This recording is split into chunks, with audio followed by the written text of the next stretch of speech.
Zajímalo vás někdy, proč se to nepoškrábe?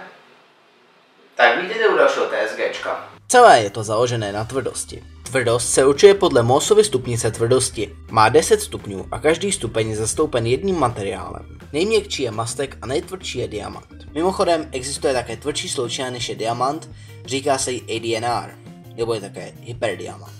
Tvrzené sklo na mobily se také často prodává pod názvem 9H Glass, z čehož plyne, že má tvrdost 9. Když se podíváme, jakou tvrdost má ocel, ze které je vyrobený nůž, kterým jsem se snažil sklo poškrábat, tak zjistíme, že to je 5 až 8,5, což je menší tvrdost, než jakou má tvrzené sklo, a proto ho nemůže poškrábat.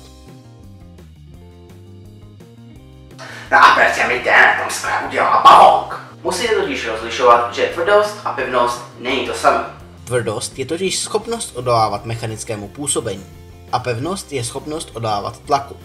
Tohle sklo je totiž tvrdý, ale není pevný. Protože já ho normálně můžu vzít a zlomit. Připravdu udělal se mi tady docela pěkný obrazec.